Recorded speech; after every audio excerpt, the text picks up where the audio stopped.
We're doing a batten board wall. Our entryway is gonna be batten board. All of a sudden I get bored at home, so I want to do something.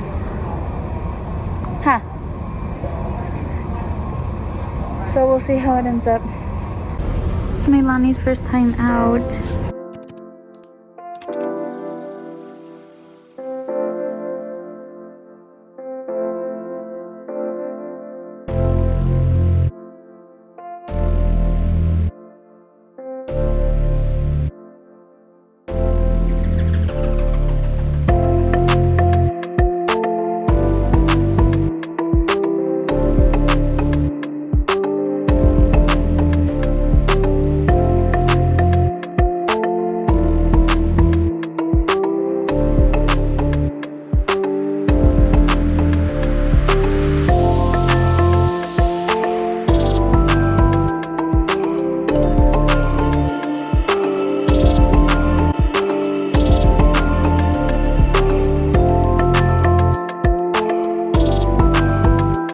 Checking the boards, making sure they're straight. If they're not straight, we can't put them on the wall if they won't stay. We only used liquid nail. We didn't use nails just because we didn't have the gun and I wanted to get this done. So as you can tell here, I'm checking the wood. So most of the pieces we got were bent, so we went back and we fixed them. We did get one that I struggled with later. You'll see.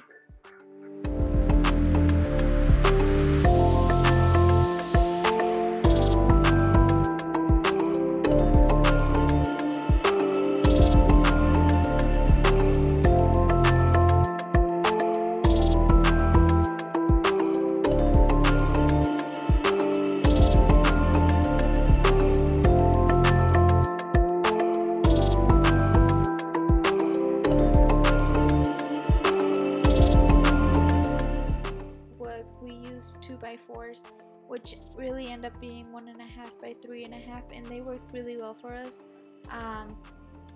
So if you're planning to do the batten board, you can actually do smaller boards, but we wanted to use 4 just so the wall wouldn't look too crowded, and it worked out really well for us. Another thing you want to keep in mind is make sure your boards don't have holes in them, unless you want that wood finish. But if I were you, I would just see on the one right there, there's a huge hole in it, and that ended up being a problem later on. So I would just check for holes as well if you're gonna paint it white. So here we are just trying to figure out the spacing. We didn't know if we wanted to do corner to corner or in the middle. So what I ended up doing is messaging my brother. He's an engineer, so he does this on a daily. I messaged him and I asked him to space them out evenly, which he did. On that left wall, it is, I believe it was 70 or 71 inches. So he gave me the measurements, because I'm not good at math. He gave me the measurements on spacing, and we tried it and it worked out perfectly.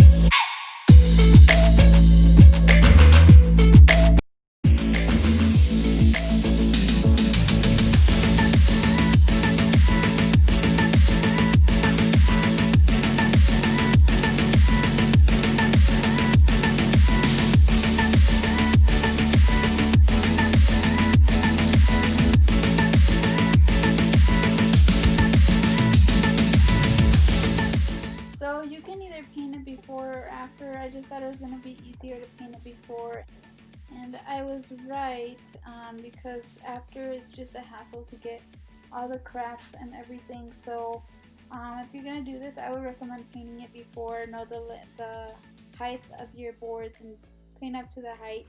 It just makes it a lot easier so you don't have to go back and do it after.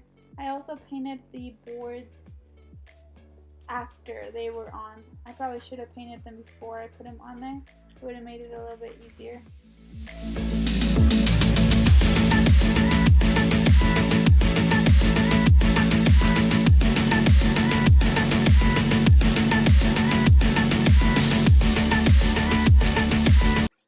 So here I am just taping off the outlets. It would have been a lot easier if I would have just taken the whole outlet cover off and just taped the inside, but I didn't really think about that when I was doing it.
On the wall with the liquid nail, I went ahead and put it on the wall.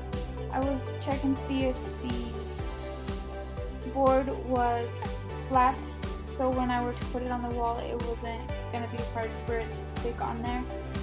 And then with the other boards I did the same thing before I put them on there.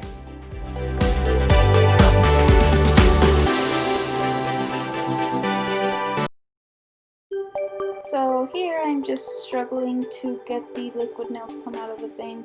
I'm not sure what I'm doing. This is the first time I do a project. I know, huh? That's what Milani had to say about this.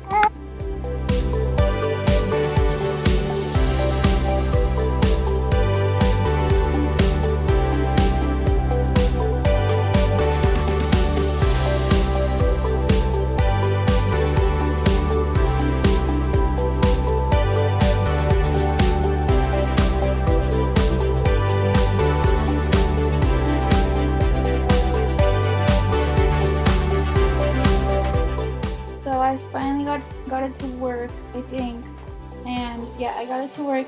So I'm just doing a long streak, I guess, of liquid nail all over the board, just to make sure it doesn't fall off.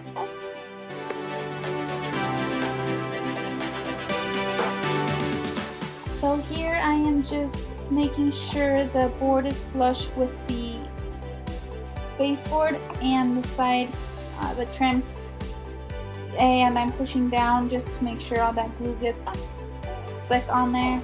And this board, it was super easy to do that since I had somewhere to go off of. I knew I was going to be straight.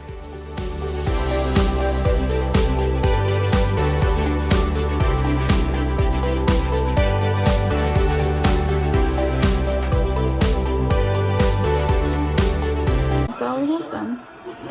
Take a little break to feed my baby. So here I'm just talking about how the white looks good, but later you'll see that I do more coats because it didn't look as white as I wanted it to. The gray was still seeping through, so I just wanted to do another coat just to make it look a lot more white.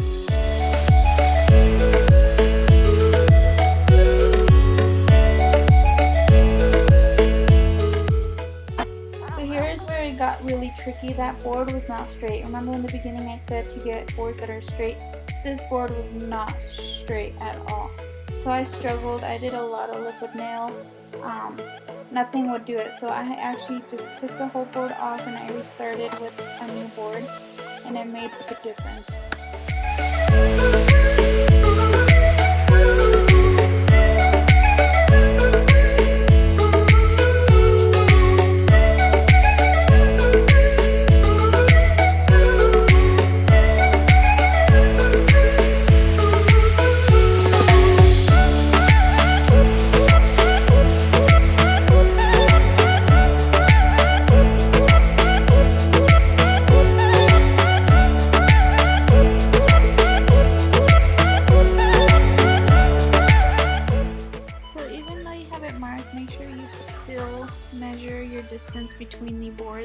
That way you're not just eyeballing it.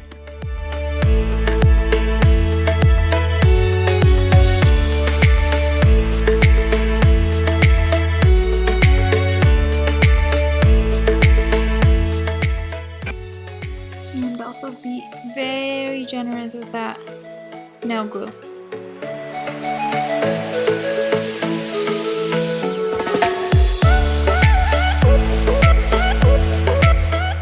And just a heads up, if you have a nail gun, this process would be a lot easier. Like I said, we didn't have one, so we made it work without.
What it looks like without the top board on there and without being painted so far.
Result. There's a hole that we filled there, like I said before. There's another one right there. Don't get boards with holes if you don't want to go for that look. We didn't want to go for that look, but we didn't check the boards before we went in and put them on the wall. Another tip that I didn't do, there's a lot of things that I learned, so I'm just giving you guys a heads up. We did not sand, so if you can see there, it's not even. If you were to sand, that would look so much better. So when we get that sander, we're gonna sand it, and then we're gonna have to paint it again. And then my husband wanted to do that wall, so I'm working on that wall. When I finish that wall, I'm gonna go ahead and finish the wall to the left, that one there, and it'll look better. And then we did some caulking as well. Don't forget to caulk, or you'll have some cracks. And that's the end result. It was super easy. We did it in less than a day. We did it super fast. So here's a little overview of the wall. It's called a batten board. There's a lot of people that show you how to do it on YouTube, so you can look up someone else if you didn't understand my way. And thank you so much for watching, and there will be more projects in the future. I'll be destroying other parts of my house.